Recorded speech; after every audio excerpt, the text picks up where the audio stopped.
oops, may parang masama, may parang maganda. Pero alam niyo po ba, nung tinanong ko sa Lord, ano pong ibig sabihin ng panaginip ko about sa ahas? Sabi niya sa akin, magbukas ka ng Bible at hanapin mo kung anong ibig sabihin ng bronze na serpent. And you know what? Habang nililid ko siya, sabi ko, hindi pala lahat ng ahas ay ahas. Amen? Hindi pala lahat ng ahas ay ahas. So, ibig sabihin ng malalim yun. Hindi pala lahat ng ahas ay ahas. Kasi alam niyo po ba, ito pag-aaralan po natin, ito ipapakita po dito na ang ahas ay ginamit din at nag-foreshadow siya kay Jesus Christ during the time of Moses. Amen? During the time of Moses, nag-foreshadow na si Jesus Christ kung ano ang ibig sabihin ng serpent. So, ate, pakikit po. Ang ating pag-aaralan ay look and live sa mga verse 21, 4, verse 9. So, nakita niyo po ito. Ayan ang ahas. No? Ang ahas, bronze, ayan ay bronze serpent. So, that time, sige po, pumunta po tayo sa verse. So, kung may mga Bible po kayo, basahin po natin sa Numbers 20, verse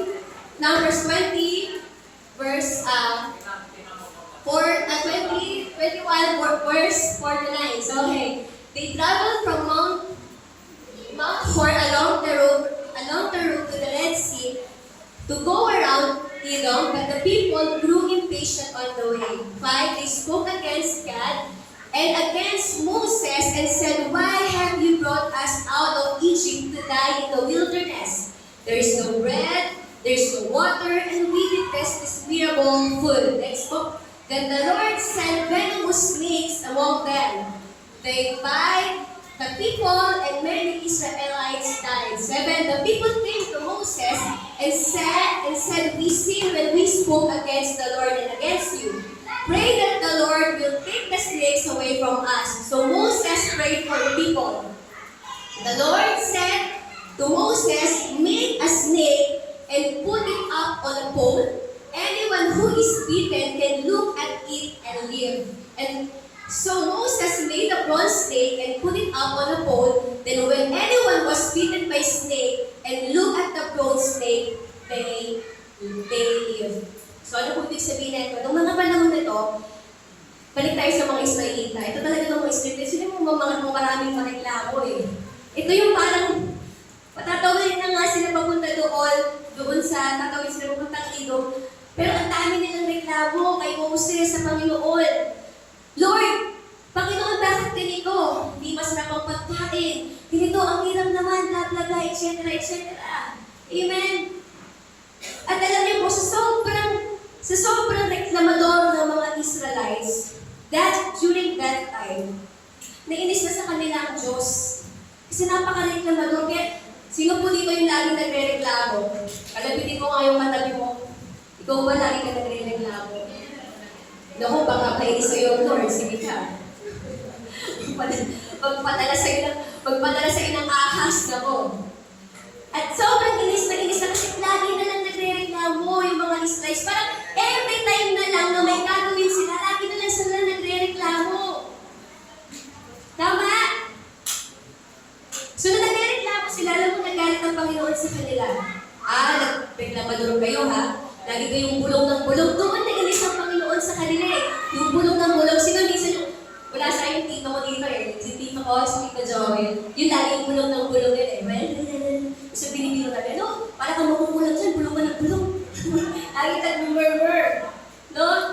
Sino yung laging bulong ng bulong? Kahit wala namang laging bulong ng bulong. Parang makukulang, bulong ng bulong.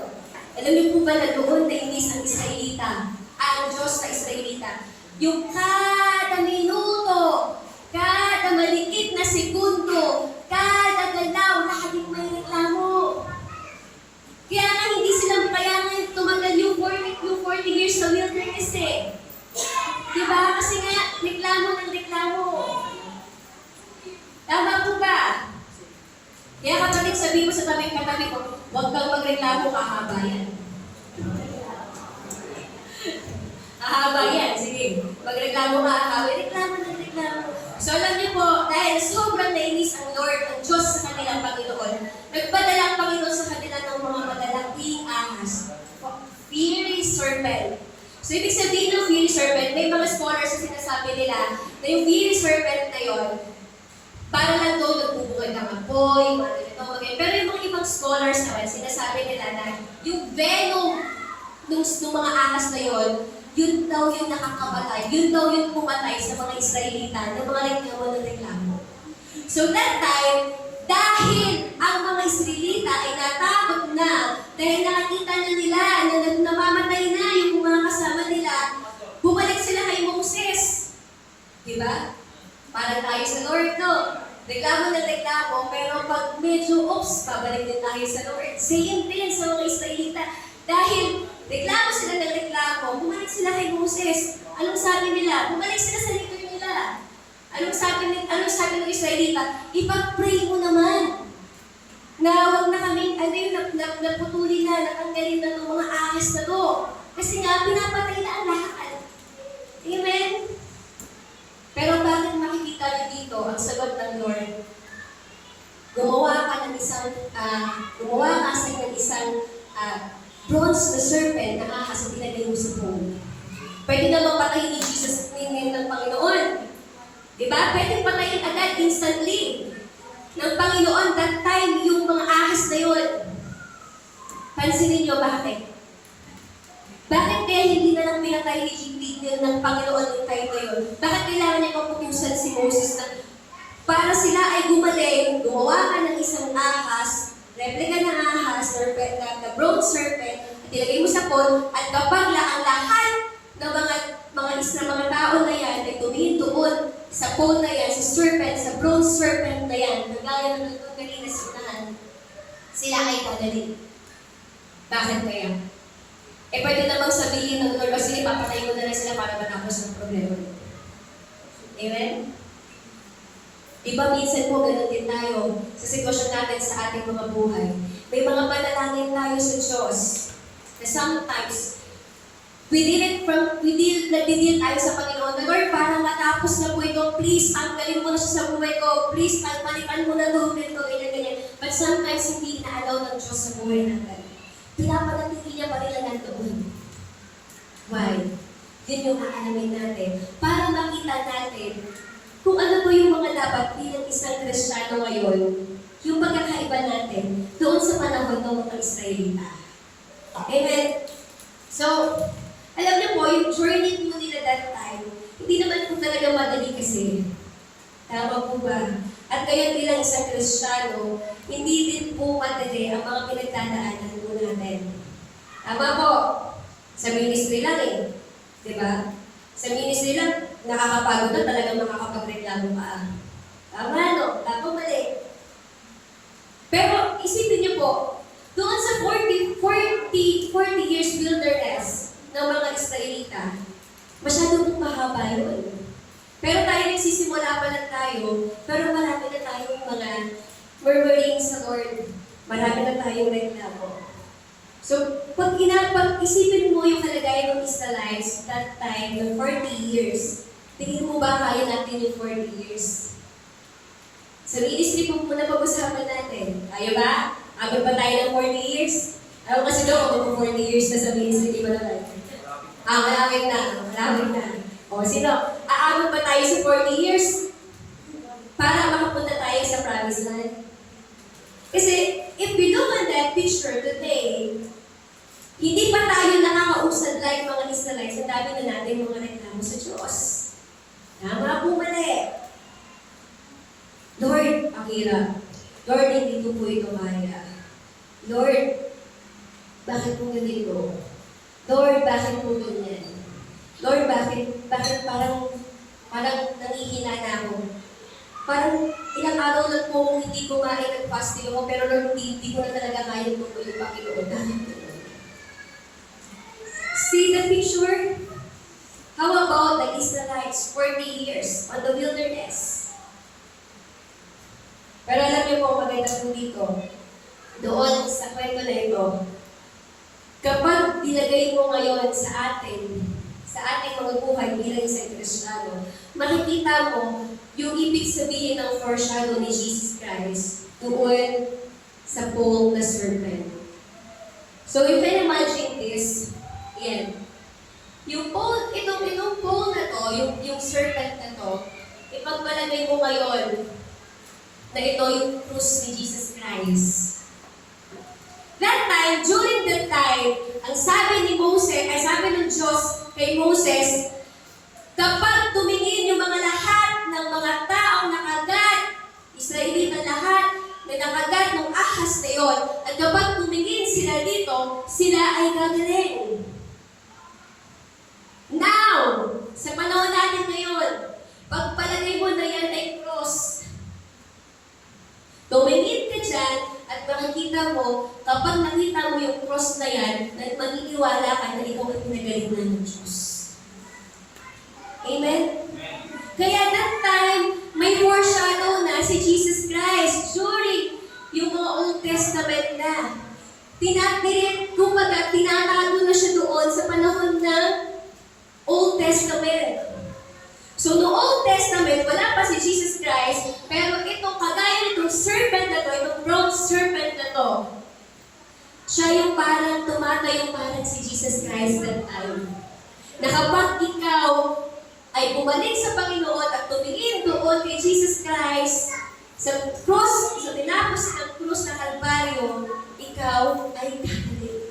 Now, kailangan mo ba ng kagalingan ngayon sa lahat ng aspeto ng buhay mo?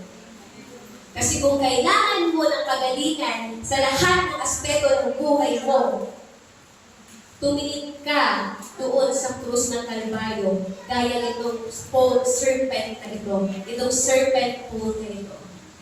Amen? Okay. Ano po yung pwede nating makita dito? That time, pwede naman baguhin na ni Jesus ng Panginoon na patayin ang ahas, pero hindi ginawa ng Diyos. Why? Tingin nyo, ano po kaya ang gustong ipahiwatig ng Diyos that time sa mga Israelita? Ano kaya ang gusto ng Lord na makita ng mga Israelita na pwedeng i-transition ng Lord, ng Diyos sa kanila na hindi papatayin yung mga ahas na yun kung hindi titingin sila? Una, yung faith nila sa Diyos. Amen? Totoo po yan. Kasi bakit nga kung ako isang Israelita, Lord, Panginoon, bakit naman paano po ako gagaling dyan, sa pole na yan? Ano lang naman yun, replica lang naman yun eh. Paano ako gagaling dyan? May magic ba yan? Na kapag tumingin ako dyan, biglang maglalabas ng, biglang maglalabas ng apoy, o biglang may ilaw na lalabas or shadow, tapos bigla akong gagaling. No! Ang tinuturo ng Panginoon that time sa mga Israelita, yung pananampalataya na meron ka doon sa serpent na yun, na kayang gumalaw ng Diyos pagdating doon sa pole na yun. Amen? Live ngayon sa buhay ng isang Kristiyano, ang tinuturo ng Diyos, manampalataya ka na hindi man nabago ang sitwasyon mo, may kayang baguhin ang Diyos sa sitwasyon mo doon sa bagay na iniiwan ng Diyos sa iyo ngayon. Tama, mali? Yun yung tinuturo ng unang-una ng Panginoon sa kanila. Na kailangan ng pananampalataya ng isang Kristiyano, ng Israelita, ay tumingin doon. Kaya minsan, bilang isang Kristiyano sa ngayon, kung dadalhin natin ang buhay po natin sa ngayon, sa araw na ito, minsan napakahirap po talaga magtiwala sa Diyos. Lalo na kapag hindi na bago yung circumstances na meron ka. Tama, mali. Lalo na kapag hindi isinagot ng Diyos yung panalangin mo at hindi na bago dun sa gusto mo, napakahirap magtiwala sa Diyos. Napakahirap magtiwala doon sa pangako ni Jesus Christ. Amen? Pero isa lang po ang gusto na makita ng Panginoon sa atin, na kahit hindi mabago ang sitwasyon mo ngayon, may kayang gawin dyan ang Lord sa sitwasyon mo. Hindi mo man makita, hindi mo man malaman doon o hindi man pumayag sa dilig mo ang Lord, ang Diyos sa'yo, doon sa sitwasyon na meron ka, asahan mo na kayang lusunan ng Diyos yung problema na meron ka. Same sa Israelites. Kasi ang problema nila, kailangan mamatay yung mga hayop. Gusto nila mamatay yung mga ahas. Pero hindi naman pinatay ng Diyos. Kung hindi may ibang instruction na pinagawa ng Diyos sa buhay nila. Tama? Sa ating buhay bilang isang Kristiyano, marami po tayong dealing sa Lord. Lord, sige po, ganito muna ha. Maglilingkod po ako, susunod po ako sa iyo. Pero kailangan, Lord, tapusin mo na muna itong problema ko. Kailangan, Lord, tanggalin mo to. Bitaw, ito yung gawin mo, payamanin mo muna ako, bigyan mo muna ako ng trabaho, dapat okay yung sitwasyon ng pamilya ko bago ako maglingkod. Tama po mali. Pero no. Minsan nakita yung bakit hindi sinasagot ng Lord yung mga ganong prayer. Why? Kasi kapag ikaw ang masunod, wala na yung pananampalataya mo sa Diyos. Tama? Kapag ikaw ang nasunod doon sa diling mo sa Panginoon, nawawala na yung pananampalataya. Kaya nga faith eh. Diba? Kaya nga faith. Yung mga bagay na hindi mo nakikita, papaniniwalaan mo para mangyari. Hindi yung kailangan makita mo muna na nangyari na bago ka maniwala. So as a Christians nowadays, masyado tayong maraming dealing sa Lord. Amen? Kaya, during na marami kang dealing sa Lord, hindi mo na nakita yung magandang picture na ibinibigay sa iyo ng Panginoon. Kasi nga, masyado na tayo nafo-focus doon sa mga distraction at sa mga gusto mong gawin na hindi naman yun yung gusto gawin ng Lord para sa iyo. Same with the Israelites that time. Kaya tignan niyo po, that time, diba, tingnan niyo ba may naniwala kaya kay Moses? Kasi nga naman, para naman talaga lumulo, di ba? Bakit paano nga naman ako gagaling sa titignan ko yung pool na may ganyan lang yung akas, titignan ko lang. Pero alam niyo po ang maganda, naunawaan po natin ngayon na sa bagong ng Panginoon sa buhay, sa gospel ni Jesus Christ, yun yung pinapangako din sa atin ng Panginoon. Na tumingin ka lang kay Jesus Christ at makikita mo na may maraming pagbabago sa buhay mo. Amen? Kaya papasok dito ang biyaya ng Diyos na ni Jesus. Kaya dati ng mga Israelites, meron na silang biyaya eh. Binibigyan na sila, may favor na sila galing sa Lord. Hindi lang nila alam kung ano yung biyaya na yun. Pero ang swerte natin kay pinagpala tayo, we are favored because nabuksan itong biyaya ng Diyos sa buhay natin na hindi kagaya ng Israelita na hindi alam kung ano ibig sabihin ng biyaya ng Panginoon. Kasi when we look at the picture sa cross, kung saan nandoon ang cross si Jesus Christ, makikita mo na lahat ng kasalanan na meron tayo tinubos na.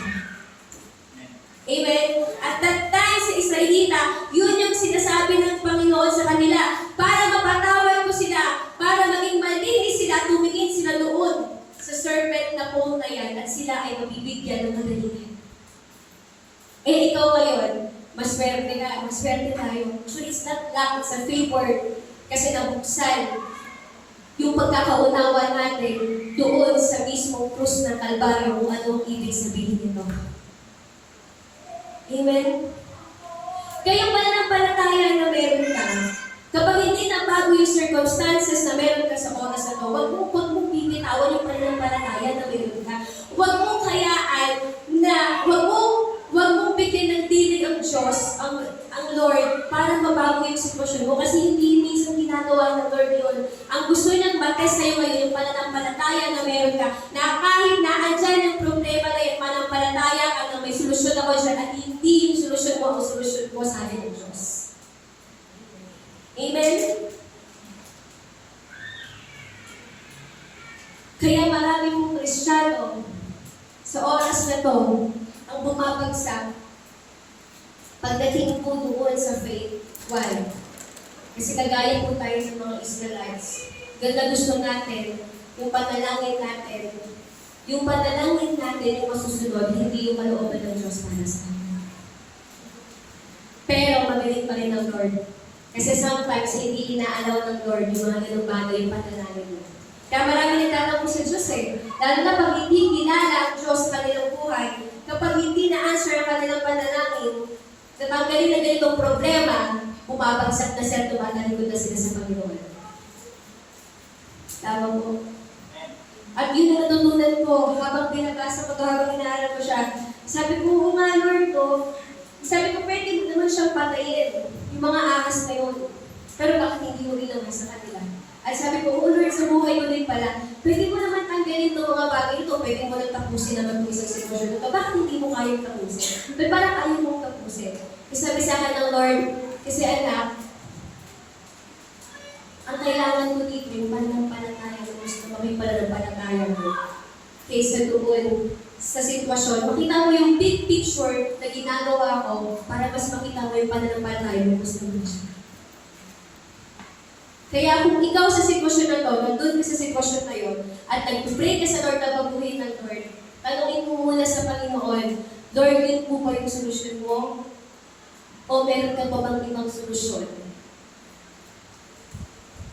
Para hindi din po tayo nagtatampo sa Panginoon kapag hindi nasusunod ng Lord yung mga bagay na panalangin natin. Tama po?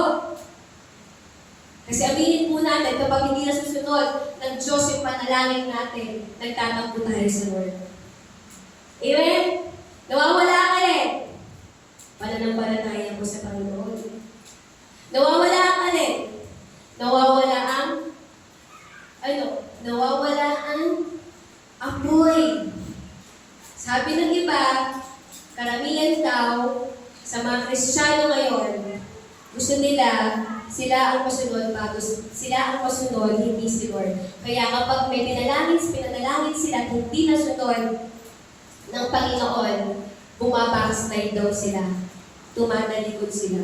Kasi ang sasabihin nila, akala mo pang may Diyos. Bakit hindi sinagot ng Diyos yung panalangin ko? Amen? Pero sabi ko nga po sa inyo, ang Lord, napakagaling na gumawa sa mga bagay ng mga hindi mo inaasahan na pwede niyang gawin sa buhay mo na yun ang solusyon, pero hindi mo alam na yun ang palang solusyon. Tama mali? Tama mali? Tama ulit? Tama po ba? Ang Lord, napakagaling ng Diyos sa mga bagay na solusyon, sa mga bagay na akala mo yun yung solusyon, pero hindi yung solusyon sa problema mo. Pero meron siyang solusyon.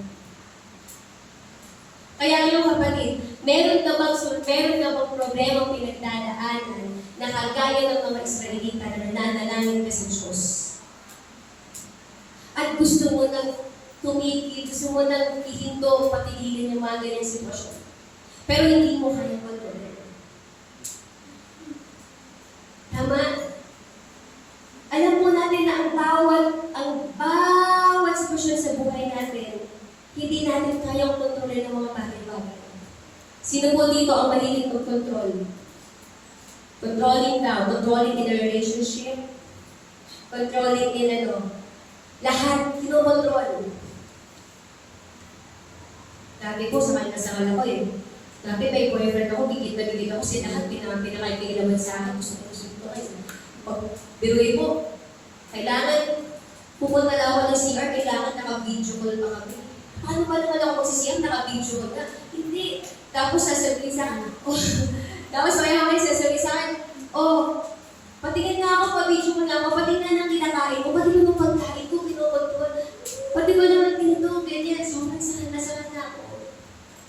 Kasi akala nung time na yun, lalaki na yun, kaya niyang kontrolin ang buhay ko.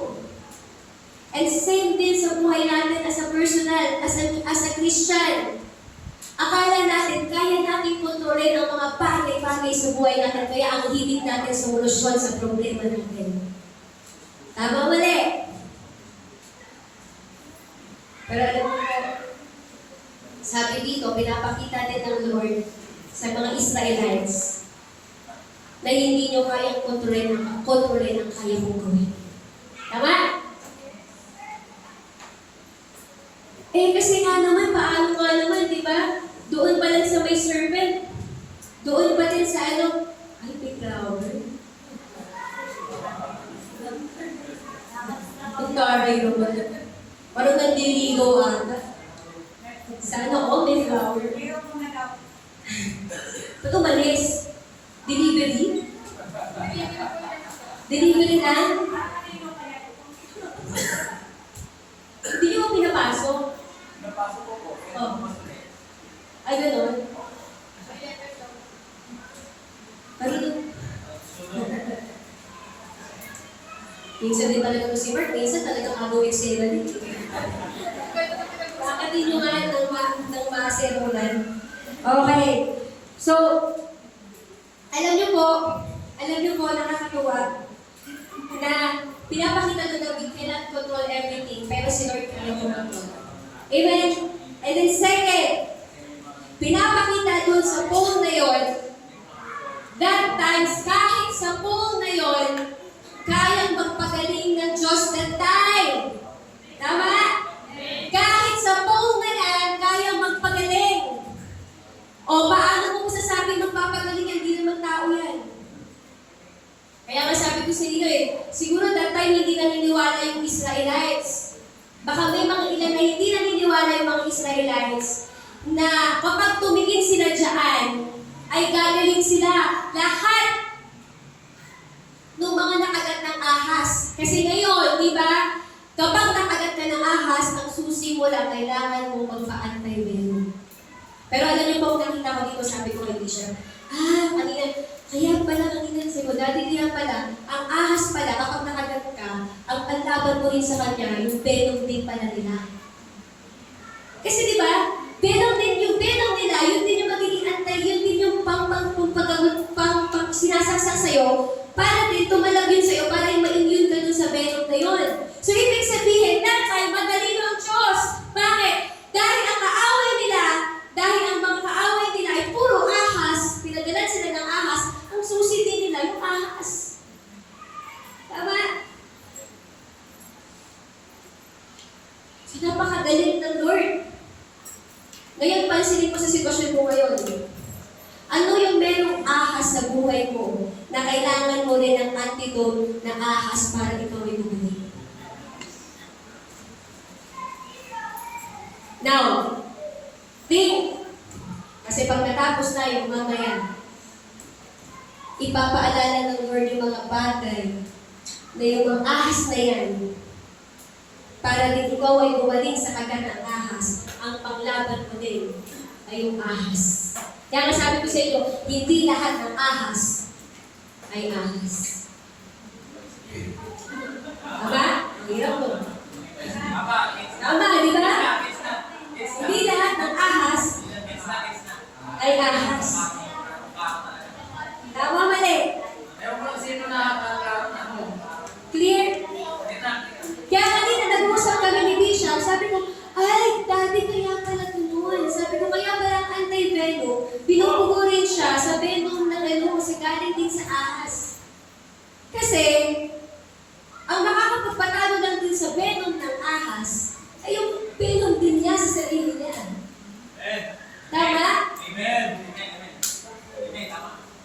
So ngayon, tanungin kita ngayon, ano ba yung meron ka sa sitwasyon mo ngayon na merong snaky sa buhay mo, sa paligid mo, na kailangan mong matalo para ang ipanglalaban mo din, ahas din.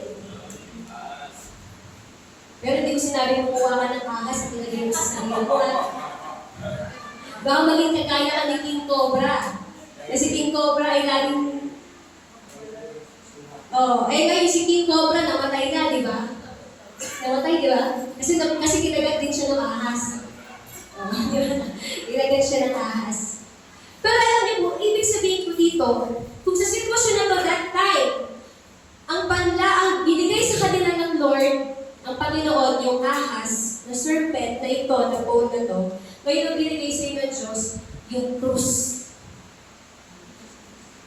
Si Jesus Christ. Para matalo yung mga ahas sa buhay buhay mo, ang kailangan mo si Jesus Christ. At wala nang iba. Amen?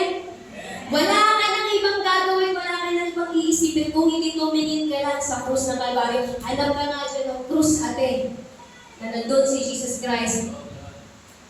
At ipagkumpara mo itong gold na ito at ito. Sorry kasi nasira yung laptop namin, kaya di ako nakagawa eh. Buta na lang may maganda tayong multimedia dito. Yeah. Alam ba kayo natin si Sister Hazel? Alam niyo po ba siya ang nag-design ng t-shirt natin? Pati yung mga hoodie na binibenta natin ngayon, ang dami nang bumili. Kaya sabi ko sa kanya, T-shirt belt na. ha? T-shirt belt na. Yung t-shirt daw po, binayaran na daw ni Brother Jimmy, Pastor Jimmy, 8,000 yung sinil sa akin eh. Batiin nyo, baka talagang magkatotoo, mairipan ko yung mga binalit ko. Mga binalit sa akin. Total, may 2 linggo pa, baka maibagta ka, di ba? Mga 2 motor lang na benta nito. 3 motor. No? Wala tayo mag-problemahin sa t-shirt. Amen. Gusto ko pong ipakita sa inyo na kagaya po doon, sabi ko nga po sa inyo, yung pananampalataya na meron ka, yun yung makakapagpagaling din sa iyo. Amen? Kaya kung meron ka man mga sakit ngayon, sakit personal sa sarili mo, mental, physical, sakit sa bulsa, kahit anong aspeto ng sakit. Diba? Sa lahat ng aspeto na yan, yung pananampalataya na meron ka, yan ang magpapagaling sa iyo. Diba? Dun sa panahon ng Israelita, sa lahat ng mga nakagatong ahas na pinadala ng Diyos sa kanila, dahil nagalit ng Diyos, binigyan sila ng solusyon ng Lord eh, tumingin ka lang doon at gagaling ka. So, ibig sabihin, sa ngayon, sa oras na to, kung ikaw ang may maraming sakit sa buhay mo, sa lahat ng aspeto ng buhay mo, ang kailangan mo lang tumingin ay doon sa krus ng Kalbaryo, tinapos si Jesus Christ. At yun lang ang susi para makita mo totoong kagalingan sa buhay mo. Amen! Amen? Tama po ba? Parang tumang-tunga si Pastor James. Parang bakit yung ahas nito sa buhay na ngayon alam mo. Parang hindi lang isang ahas yung nakapaligid sa kanya. Ayaw mas ba? Parang kulang ng isang ahas eh. Amen? And third, gusto ko pong ipakita sa inyo habang ginagawa ni Ate Hazel. Ang pananampalataya mo, nakakapag-enhance yan para ikot ang sitwasyon mo na nakatuon ikaw sa problema na meron ka. Tama? Sino po dito na kapag tayo ay bumabalik sa krus ng Kalbaryo at sa talapos na ginawa ng Panginoong Jesucristo sa krus at naniwala sa pangako ng Diyos ng Panginoon Jesucristo, nawawala kayong problema. Kahit gaano kalalim ang problema niya, nawawala ang problema niya. Same din sa Israelita that time. Ang gusto maipakita ng Diyos sa kanila na kahit na gano'n ang sitwasyon nyo na marami nang namatay ng ahas, kapag ikaw ay tumingin doon sa pole na yon, huwag kang mawawala yung distractions sa buhay mo. Tama? Yun yung gusto ipakita sa atin ng Lord sa oras na to, na kahit napakadami mong problema, gabundong man ang pinagdadaanan mo. Alam mo yun? Zero man ang wallet mo sa oras na to. Huwag kang tumingin doon sa sitwasyon na yun. Ang tingnan mo yung pinangako sa iyo ni Jesus Christ sa krus ng Kalbaryo na ikaw ay pinayaman. Amen? Tama po ba? Kaya alam niyo po ba, natutuwa kami ng Lord, natutuwa ako ng mga lady. Nung kami ay, nung isang araw po ay nakakatawa, may nakakatawang balita sa aming bahay. Nag-message kay Bishop ang may-ari ng bahay. Nag-usap na kami ang bibili ng bahay. Tama po. Biglang nag-message kay Bishop. hindi na po namin i-renew ang kontrata po ninyo. Kasi meron na po kaming bahay. So gusto na rin po. Nung time na yon, siguro kung bago-bago pa lang nito, nung mga siguro hindi pa ganito, nabubuhay na pananampalataya ako sa Diyos, malamang sa malamang mag-i-hysterical na ako. Ako po ay masyadong impulsive pag may pagdating na problema. Gusto ko bawat agad ng solusyon niya. Pero nung sinabi ni Bishop, si Bishop yung medyo ano yun, siya yung medyo naka-carried away. Sabi niya, nag-like sa akin yung may-ari si Sergi. Sabi niya, hindi na doon i-review dito. Pero sa puso ko, kampante lang ako. Why? Kasi ako naniniwala ako na kapag para sa iyo isang bagay, kahit anong gawing halang dyan, hindi yan mapupunta sa iba. So why should I worry? Hindi napaisip na ako. Sabi ko, sige Lord, kung kailangan nila ng pera, wala naman akong 10 million ngayon eh. Kasi kailangan nila ng 10 million. Dahil 10 million nila binibigay ko yung bahay. Iloloan ko pa lang sa bangko ako. Iloloan ko pa lang sa bangko. Hindi pa nakaproseso kasi dami pa namin yung, diba? Eh, wala naman akong 10 million ngayon. Lord, kahit maglupasay naman ako dito, wala naman akong 10 million na ilalabas. Tama? Pero imagine, yung tinuturo sa akin ng Diyos ngayon, sa sitwasyon na to, na kahit anong pangit na circumstances na dumadaan sa buhay mo, tumingin ka doon sa pangako ng Diyos sa'yo.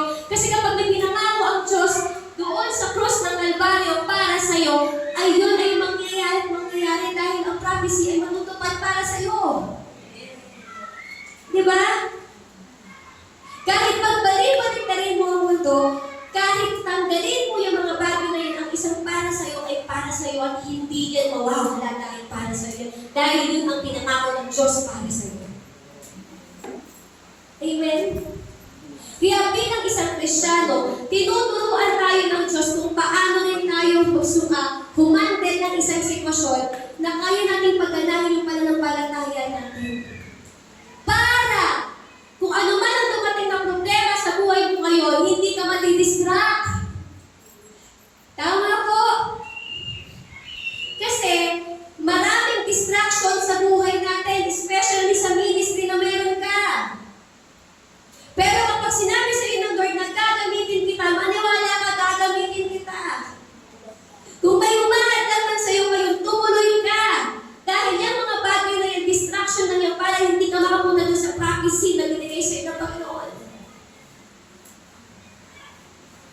Kaya itong phone na yan, that time sa Israelita, tinuturuan sila na ilipat nila ang paningin nila doon sa phone na to kaysa makita nila yung mga maraming taong namatay at dinala ng ahas na nagkaroon na ng belong at nagsimatayan sila. At same din po ngayon. Itong krus ng Kalbaryo ito. Amen? Itong krus ng Kalbaryo na pinako si Jesus Christ. Tumingin ka dito para makita mo yung makita mo yung pangako sa iyo ng Panginoon para kahit anong distraction ang ibigay sa iyo ng mga ahas sa paligid mo, hindi ka madidistract. Amen? Hindi ka madidistract. Why? Kasi nakita mo na dito yung pangako sa iyo ng Diyos eh. Yung pangako ni Jesus Christ that 2,000 years ago, your debt is already paid, that you are healed. Diba? That you are blessed and you are highly favored. Amen? Kaya kapag ikaw ay may distraction sa buhay mo, kagaya ng Israelita, na nagsimatayan na lahat ng mga katabi mo, pasalamat po tayo, wala ganong parusa ng Panginoon sa atin. Kasi that time, parusa ng Panginoon sa kanila yun eh. Yung pinagtutuklaw sila ng mga ahas, parusa sa kanila ng Panginoon yun. Pero ngayon, napakabuti ng Panginoong Jesucristo. Dahil tinubos na lahat ng mga bagay na pagkakamali natin para hindi natin maranasan yun. Amen? Kasi kung sa sitwasyon natin ngayon, dahil masyado pa rin tayong makasalanan, pwede pa rin gawin ng Diyos yun. Pero ibinigay ng Diyos ng Panginoon si Jesus Christ para makita natin na lahat ng mga bagay na kasalanan na meron tayo tutubusin at yung mga pangako na magaganda sa iyo ng Panginoon, yun yung mapupunta sa iyo. Amen? Kaya nung habang binabasa ko po ito, ang time ng Panginoon that time, meron siyang habag pa rin sa mga Israelita.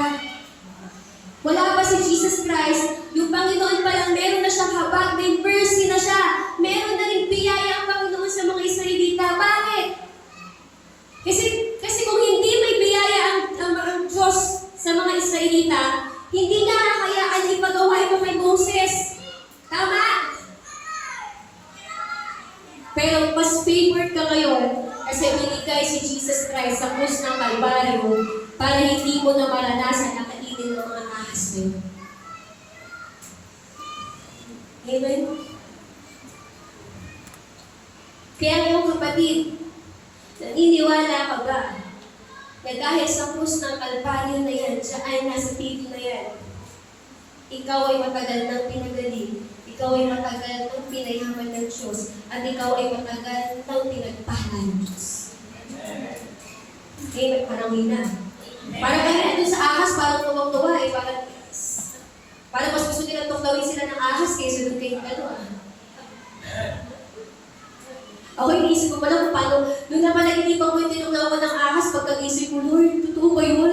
Kasi sa panaginip ko, 24 hours, dapat di naman 24 hours eh, pagkat umangat ang venom sa'yo, minagat ka ng ahas, wala pang ilang oras, pwede ka nang mamatay. Tama? Pero napakabuti ng Diyos kasi binigay niya ang kanyang anak para hindi tayo mapunta doon sa kamatayan na para sa atin. Kung hindi ang mamatay ay si Jesus Christ para magkaroon ikaw ng bagong buhay, ng bagong pag-asa. Amen? Kaya ngayon, tatanungin ka ng Lord sa oras na to, ano ba yung ahas sa buhay mo? Ano po yung maraming ahas sa buhay mo na kailangan mo rin ng antidote para ikaw ay gumaling doon sa pagkakagat sa'yo ng ahas na to? Yung ahas na parang problema sa pamilya, problema sa asawa mo, problema sa anak mo, problema pinansyal, problema sa ministry, problema sa sarili mo, at problema pa sa mga bagay-bagay. O problema sa trabaho, problema sa negosyo. Ano yung mga ahas na andun yung ahas sa paligid na yun? Kaya tatanungin ka ng Lord, anak, sabihin mo sa akin lahat ng mga ahas na yun at bibigyan kita ng antidote para matanggal yung mga ahas na yun. Yung mga kagat ng ahas sa buhay mo. Amen? Ngayon, tatanungin ka ng Lord bago tayo matapos. Ano yung mga ahas na mayroong mga ahas sa buhay mo sa oras na ito? And now, kapag nakita mo yung mga ahas na yan sa ngayon sa sitwasyon mo, bibigyan ka ng Lord ng solusyon sa oras na ito. Ito, tignan mo itong krus ng Kalbaryo ni Jesus Christ na pinako sa krus. At dito ka lang tumingin sa oras na ito. Ito ang antidote sa lahat ng ahas, sa lahat ng problema na meron ka sa oras na ito. Kung time ng Israelites, ito ang antidote nila. Pero ngayon, mas matindi. Kasi ito. So, ready ka na ba? Tatanggalin ng Diyos yung mga ahas sa buhay mo para makita mo yung pinangako sa iyo at ma-fulfill yung promise ng Lord sa buhay mo. Amen? Kasi a lot of us, we are all distracted doon sa snaky place na meron tayo sa oras na to. Kaya hindi natin na-focus ang ating mga isipan doon sa pinangako ng Diyos sa iyo dahil distracted tayo sa mga ahas na nakapaligid sa atin. Tama? Now, focus natin sa krus ng Kalbaryo. Doon sa krus na tinapos sa finished work of Jesus Christ para makita natin yung manifestation ng biyaya ng Panginoon at doon papasok ang signs, wonders, and miracles. Amen? Amen.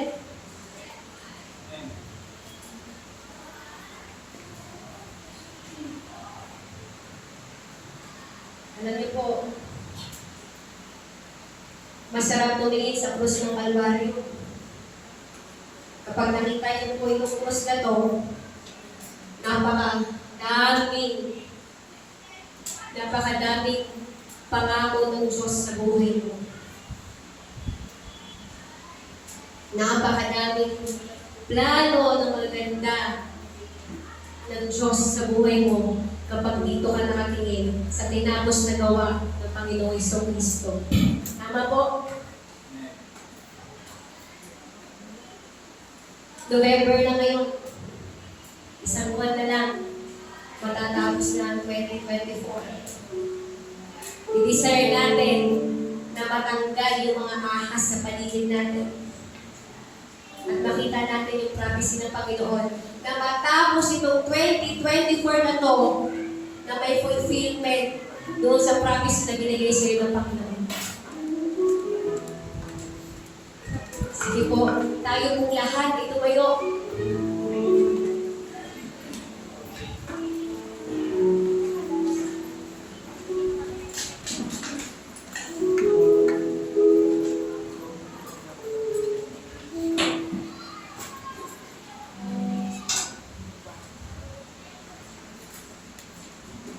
At mag-focus tayo habang tayo maawit sa Lord. Kaya kanina pinakanta ko sa inyo yung isang bagong buhay. Kasi gusto kong makita ninyo na sa krus ng Kalbaryo, huwag mo nagaling ang gusto. Habang inaawit mo to, nakatingin ka dun sa finished work of Jesus Christ. Nakikita mo na may panibagong buhay ang binibigay sa iyo ng Diyos. May bagong pag-asa ang ibinibigay sa iyo ng Diyos. Yesu Kristo sa pamamagitan ng kanyang latay.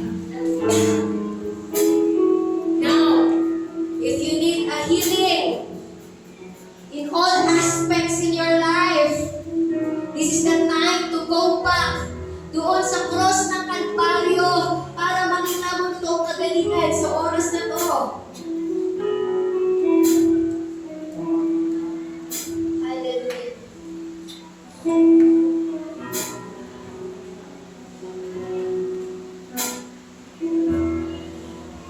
Sige po. Hayaan mo sa oras na to, natignan mo muna yung cross na yan bago tayo umawit sa Lord. And think all that is taking places in your life. Lahat ng mga ahas sa paligid mo. Isipin mo muna sa oras na to.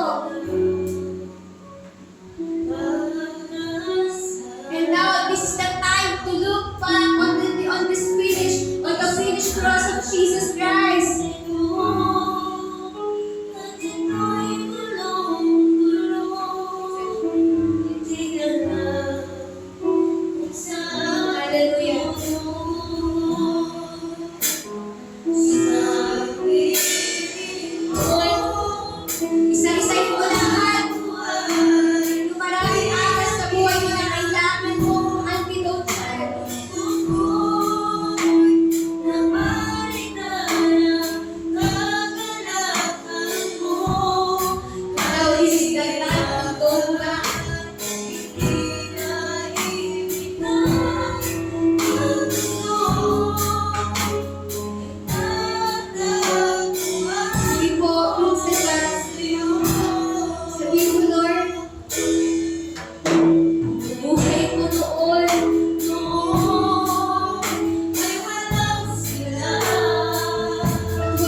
kailangan namin sa oras na to ng kagalingan para kami ay makahayo, Panginoon, para kami, Panginoon, totally makalaya, Panginoon, at magkahabig mo sa oras na to, Lord.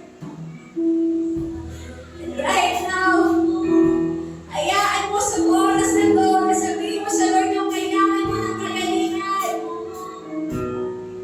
Yes, open your mouth and talk to God. Talk to Jesus Christ. Think that Jesus Christ is in front of you. At sabihin mo lahat ng kailangan mo na kailangan mo bumalik sa ganitong aspeto ng buhay. Isipin mo sa oras na to, sa itong isang kwarto na to, ikaw lang at si Jesus Christ. At sasabihin mo, Lord, ito yung sakit ko sa oras na to. At kailangan ko ng antidote, God. Lord, ito yung problema ko. Kailangan ko ng solusyon, Panginoon. Come on. Talk with Jesus Christ. One-on-one. Because hindi mapaya ng Diyos na hindi magkakaroon ng antidote sa problema na yan sa oras na to. Hindi mapaya ng Diyos na hindi mo maligyan. Hallelujah.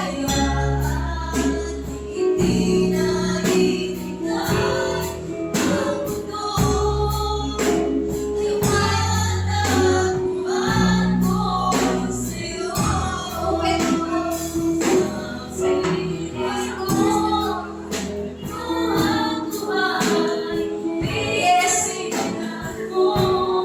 Sige, sabihin mo sa Lord. Sige, sabihin mo sa Lord lahat yan. Hindi ka papayagan ng Lord na lumabas sa oras na to. Na hindi mo sinasabi yan para hindi mabigyan ng antidote yan sa akin ng Panginoon. Hallelujah. Hallelujah. Come on. Sabay-sabay tayo manalangin doon sa mga kailangan natin. Come on. Karamihan dito, ang problema ay financial, says the Lord. Come on. Ipanalangin mo yung financial na yan. Meron solusyon ng Diyos sa oras na to. Open your mouth.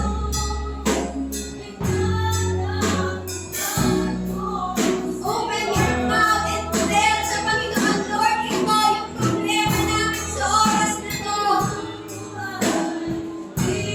Hallelujah. Para makaalis ka dyan sa sitwasyon na yan.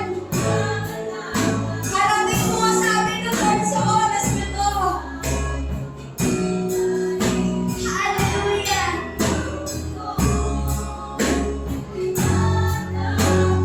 Hallelujah. Sige po. Manalangin ka sa Diyos sa oras na to.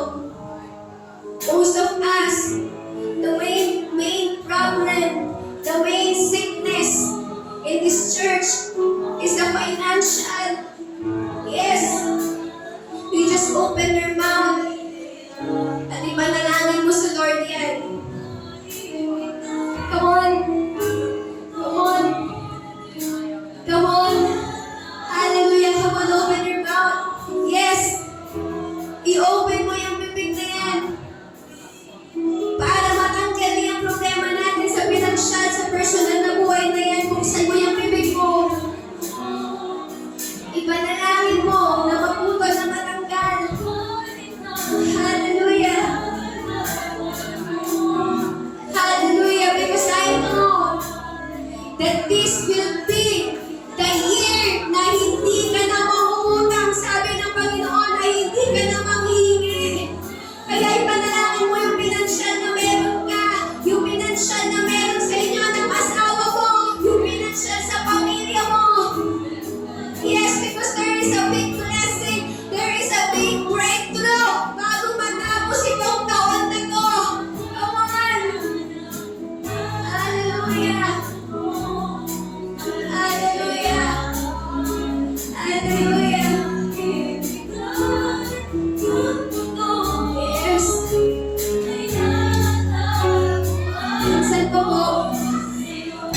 Sabay-sabay tayong manalangin sa Panginoon.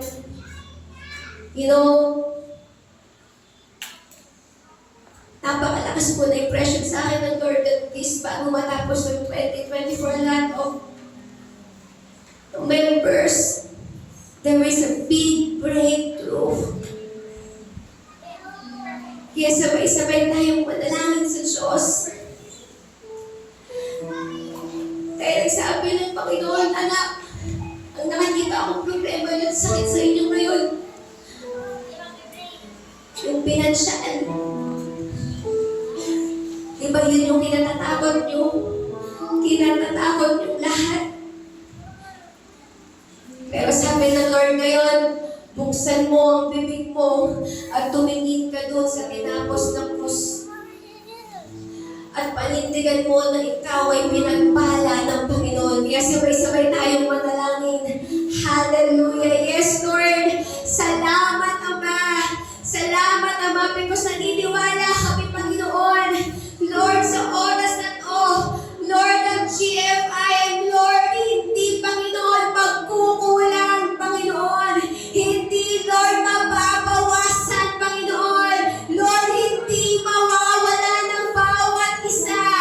Lord, pinuputol namin lahat ng gawa ng kaaway sa aming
prophesy right now that this will be the season of suddenlies sa iyong buhay.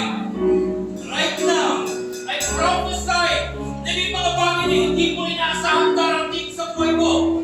Pero yung mga bagay na ito na hindi mo inaasahan, ito ay malaking pagpapalang ng gagaling sa Diyos. Yes, right now. Yes, right now.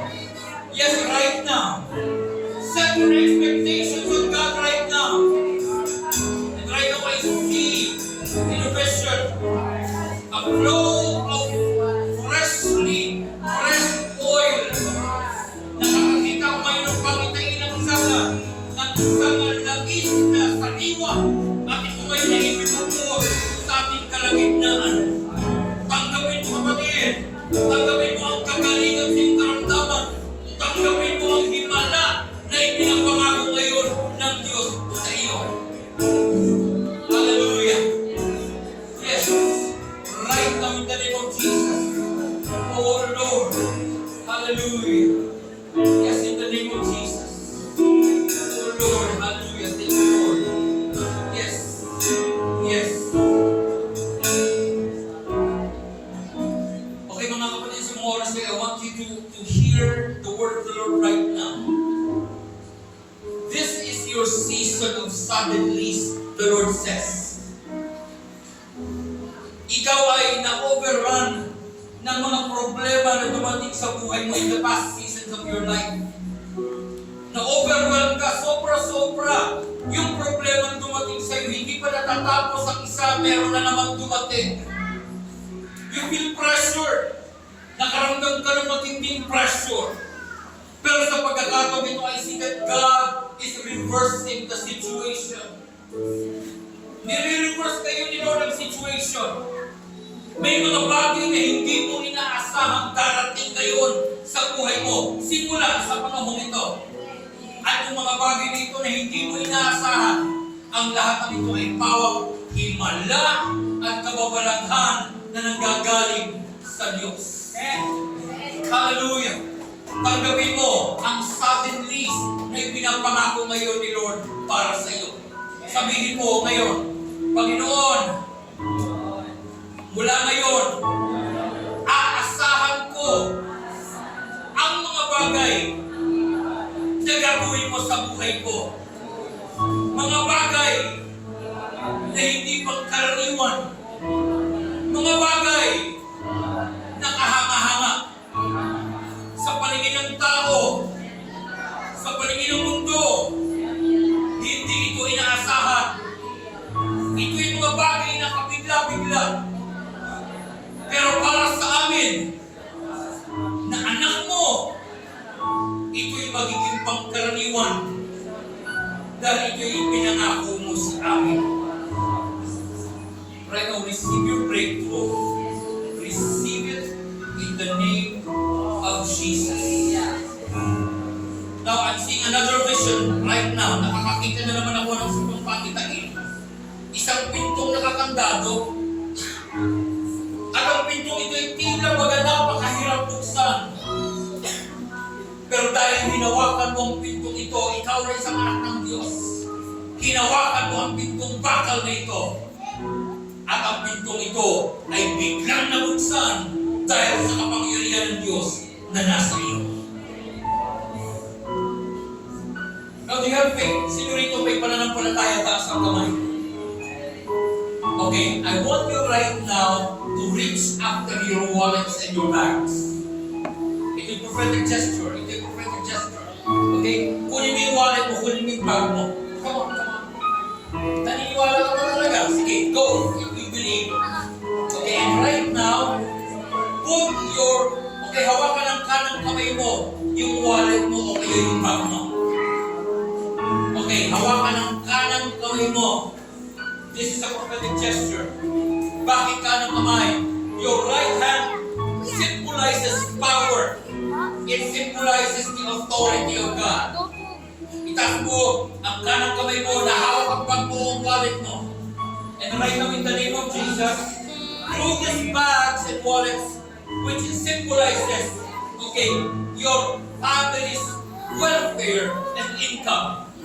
At hindi lang mga income, hindi lang mga welfare mo, kundi maging ang trabaho mo, ang business mo, kapatid, at maging ang sources of income mo. And right now, as those hands are lifted up, right now I speak blessings, I speak breakthrough right now in the name of Jesus. The floodgates of heaven are being opened to you as you believe in the Lord Jesus. Right now, Lord, nakataas mga kamay na yan, nakataas ang mga bags na yan, I believe right now that you are pouring out the blessings of heaven in Jesus' name.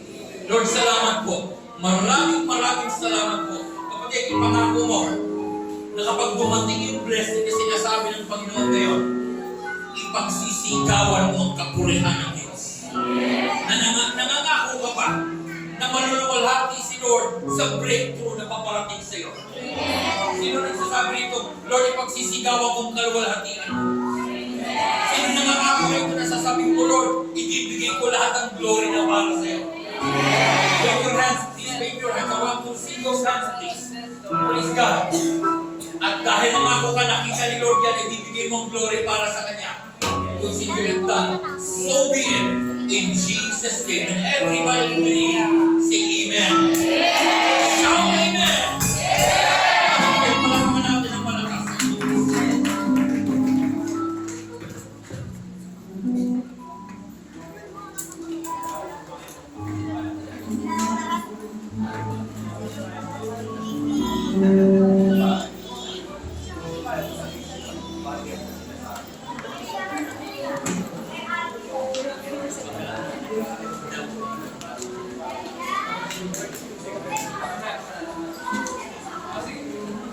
Sabi tayo magpapababa na.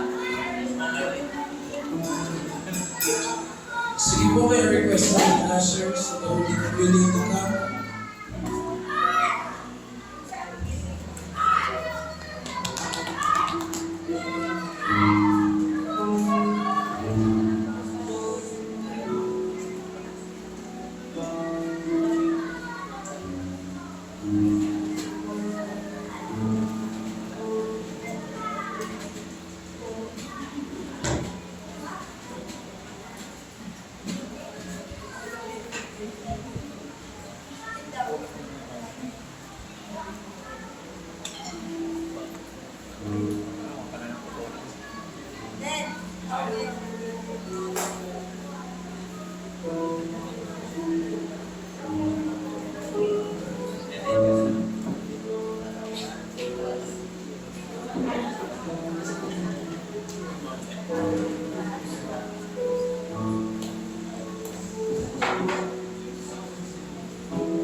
Meron na po ba ang lahat?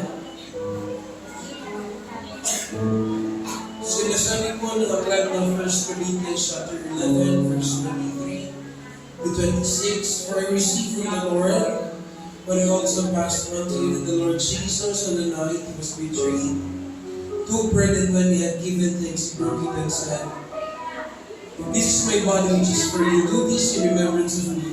In verse 25, the same way, after supper, he took the cup, saying, This cup is the new covenant in my blood. Do this whenever you drink it in remembrance of me. For whenever you eat this bread and drink this cup, you proclaim the Lord's death until He comes. Tayo lahat ay duwa at tayo po ay ipamansin. Walang manalangin. Panginoong Jesus, sa oras po na kami po ay nagpapasalamat, Panginoon, sa inyo pong ginawa sa krus ng Kalbaryo para po sa amin. Lord, hindi kami worthy to receive the benefits of the cross.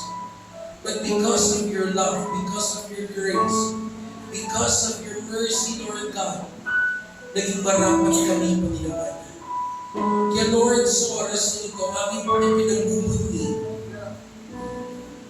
ang tagumpay ng tinapos na gawa ninyo sa krus krus para po sa amin. Lord, lahat ng benefits ng cross, ito po ay naisip po ninyong aming pong maranasan. Hindi lang, Panginoon, kalayaan, hindi lamang katubusan, hindi lamang paglilinis. Bagkus, Panginoon, naisip niyo pong aming maranasan ang kagalingan sa aming pong mga sakit at karamdaman. Lord, Ikaw ay nabugbog, Ikaw ay nasugatan, Panginoon. Tinanggap mo ang hapdi at kirot ng mga sugat sa iyong likuran upang kami, Panginoon, na mga may sakit at karamdaman ay makaranas ng totoong himala na nagmumula sa Diyos na himala. Kaya, Panginoon, sa oras nito, sa bawat kakain po ng tinapay na sumisimbolo ng inyong pong bubog at sugatang katawan, aming pong idinideklara, Panginoon, na kanilang maranasan ang kompletong kagalingan sa kanilang mga sakit at karamdaman. Lord, from the crowns of their head to the soles of their feet, Lord, that Lord, let your healing grace manifest healing over their physical bodies right now in the mighty name of Jesus. Lord, mula sa simpleng sipon at ubo hanggang sa pinakamalalang sakit na cancer, Lord, alam namin, Panginoon, na binayaran na po ninyo ito 2,000 taon na nakararaan sa krus ng Kalbaryo. At aming pong inaangkin sa oras na ito, ang kagalingan ay para po sa amin. Kaya Lord, sa amin pong pagkain ng tinapay na sumisimbolo ng inyong katawan, patuloy namin ilalagay ang aming pananampalataya, Panginoon, sa iyong bugbog at sugatang katawan para sa aming pong kagalingan. Ganon din, Panginoon, sa aming pong pag-inom ng cup na sumisimbolo ng inyong dugo. Salamat, Panginoon Jesus. Kasi merong Diyos na nagbubo ng kanyang dugo sa krus ng Kalbaryo para po sa amin.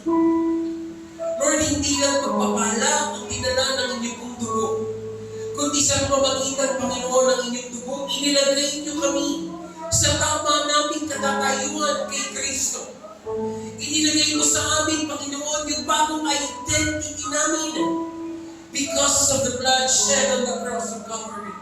Right now, Lord God, we know through the blood of Jesus Christ, we are righteous, we are holy because of the blood. Because of the blood.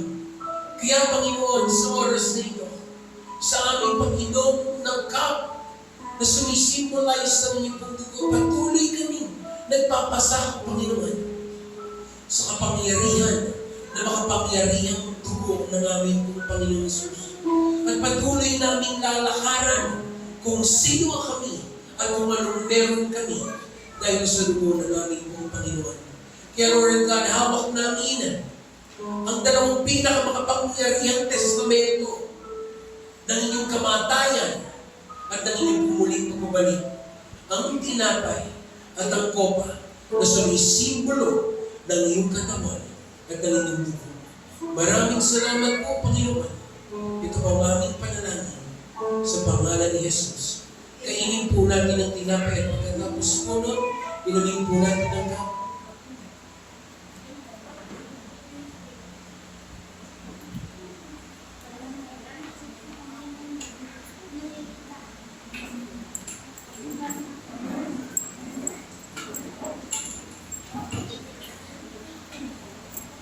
Tinatawagan ko si Pastor Hermans upang tayo po'y pangunahan sa pananalangin ng ating pong mga ito.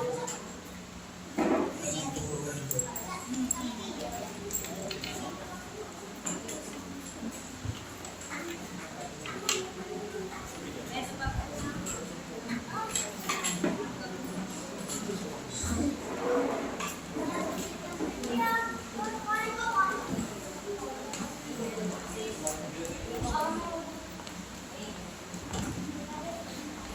Praise.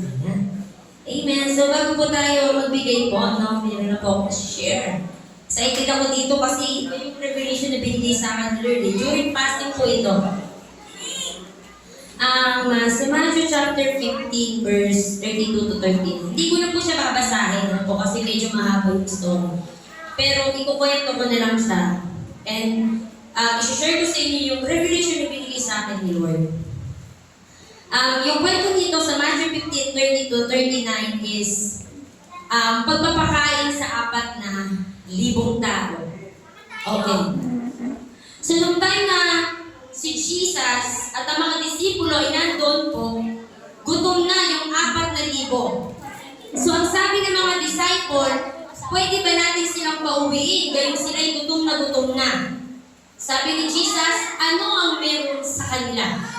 Sabi ng mga disipulo, meron po silang 7 tinapay at 2 isda.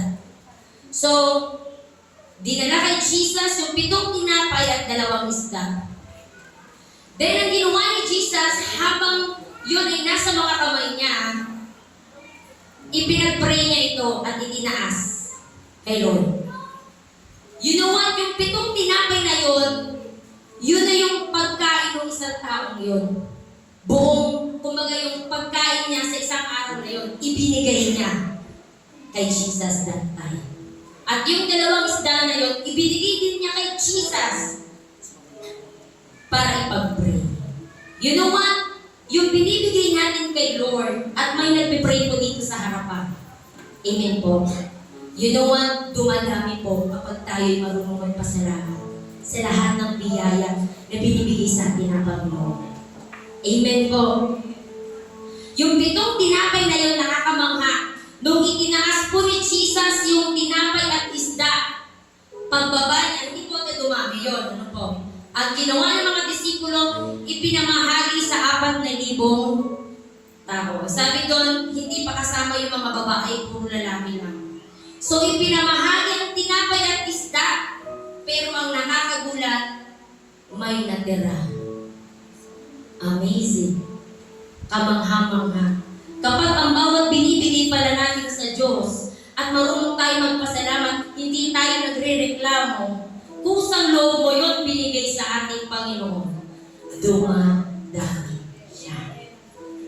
Alam niyo kung anong natira? Imagine sa 4,000 nakakain sa 7 tinapay lamang. Dumami. Lahat ng 4,000 bukod sa babae at lalaki nakakain ka. Ang bata, babae. At meron bang natira? 7 kain or 7 basket. Imagine sa 7 tinapay na itinaas ng Diyos ng ating Panginoong Hesus sa ating Ama, ipinagpasalamat niya sa 4,000 na pakain ng may natira. 7 basket. Kaya yung ibibigay nyo right now, or kung lagi pa kayo nagbibigay kay Lord, dumodoble yan ng 7 beses. Hello? Kaya huwag kayong manghihinayang kung anong ibibigay nyo kay Lord. Di ba na nakaraan sabi ko po sa inyo, magte-testify ako pag may nilangin sa akin si Lord. Magte-testify po ako. Ang galing kasi ni Lord eh. Alam mo yung bawat hinihingi mo sa Kanya, ang bilis niyang sumagot. Kasi tapat ka sa lahat. Naalala ko yung sinabi ni Doc Marlon, nakikita ko, sabi niya, maliit man o malaki, sabi niya ganun, tapat ka. Totoo po yun. Kasi kahit nagtatrabaho ko, 25 hindi ko yun ginagalaw kasi hindi yun akin. And napatunayan ko na sa pagiging tapat mo sa ganong kaliit na bagay, makikita mo yung pagpapala ng Diyos sa buhay mo. At nakikita ko po yun hanggang ngayon. Hello? Marami po kaming bayarin, di ba? Sabi ko po sa inyo, Rick, ibibigay ko to, sabi mo. Pero hindi ko alam paano ko magbabayad ng mga bayarin namin. Alam niyo po, kapag wala talaga nagbibigay ka, hindi ka mahihirapan sa bayarin. Magugulat ka na lang. May mga dumadating, gulat ako sa Gcash ko, may dumadating sa Gcash ko eh. Tapos talaga, alam niyo yung timing na due date mo na. Due date mo na nung araw na yun. Pero hindi ka talaga ni Lord mahihirapan. Di rin pala pag marunong tayo magbigay. Katulad po nung nagbigay ng 7 tinapay, hindi sila nagdalawang isip eh. Hindi sila nag-double mind. Sige, bigyan na natin yan. Pero siguro nagtataka yung taong yun, paano makakakain tinapay namin. Pero hindi, meron siyang faith.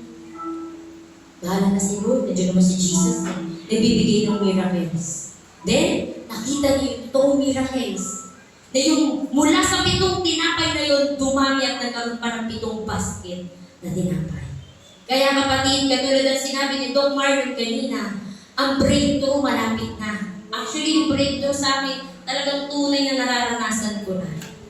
Amen! Hindi po ako nahihirapan sa mga bayarin ko, may kusang dumadating, may mga pagpapala na hindi ko inaasahan. Nakakahilangan ko that time, Lord, kailangan niyo ng ganito. Kasi magtatrabaho ako, kailangan ko ng ganitong gamit, ng gadget, kasi mag-work from home ako. Hindi ako pinahirapan ni Lord. Ganun pala kapag ang puso mo tapat sa Panginoon. Tapat din ng Diyos na magbibigay sa atin. Sobra at dadami pa. Amen! Sino dito ang gustong pagpalain pa ng ating Panginoon? Sino pa dito yung gustong dumami pa? Kung anong meron ka ngayon, mas makita mo in the future, mas marami pang ibibigay sa iyo ang Panginoon. Amen! Sige po, atin pong itaas ang ating pong mga tithes and offering. Hindi po tinitingnan ni Lord yan kung kaunti o madami. Pero kung yan ay kusang loob mo at meron kang pagmamahal sa Diyos, ibibilis ka niya. Amen. Sige po, ating itaas ang ating mga ikapong. Panginoon, salamat sa mga pagpapalang ibinibigay mo sa amin. Tunay na hindi ka nagkukulang sa amin kahit kailan. Tunay na hindi mo kami iniiwan, hindi mo kami pinababayaan. Sa lahat, Panginoon, ng mga pagsubok na aming pinagdadaanan, nakikita namin ang pagkilos mo, Panginoon. Kaya right now, Lord, sama-sama namin itinataas ang aming mga ikapu, ang aming mga tithes, Panginoon, ang aming mga offering. Lord God, kusan namin itong ibinibigay sa iyo at hindi kami nagdadalawang isip. Hayaan mo, Panginoon, na ang lahat ng ito ay dumoble, tumriple, Panginoon, at mas marami pang bumalik sa bawat isa sa aming Panginoon. Salamat, Lord, sa mga pagpapalang ibinibigay mo sa amin sa bawat araw, sa lakas, sa kabuhayan, sa hininga. Panginoon, maging, Lord, sa mga nagtatrabaho, Lord, anumang klase, Panginoon, na pinagkukunan ng mga pagpapalang ito, Lord, I pray in the mighty name of Jesus, patuloy kang magpala sa lahat ng pinagkukunan namin, Panginoon. At salamat, Lord God, patuloy na bubuhos sa aming tahanan ang walang hanggang pagpapala, Panginoon, sapagkat sinabi mo, Panginoon, sa salita mo, wala kang anak na kailanman ay pinabayaan.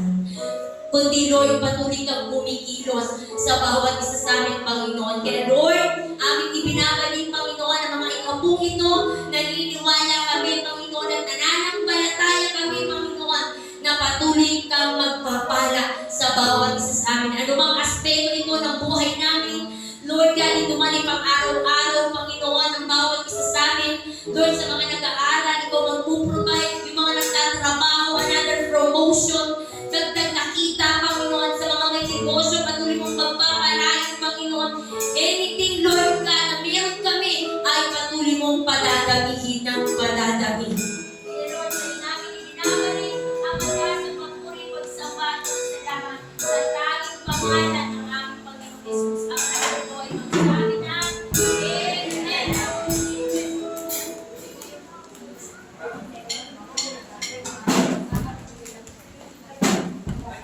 Amen. Sige po, pwede na po tayo magbigay sa Panginoon.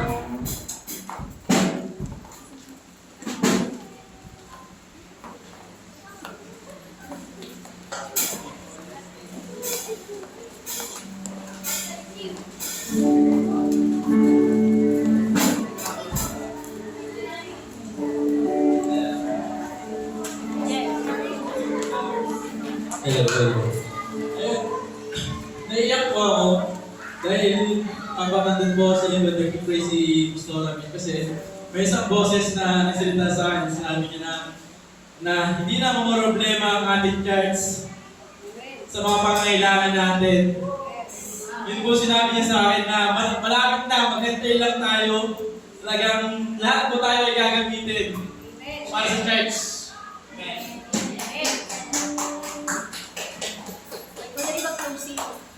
Okay, closing na ba? Alam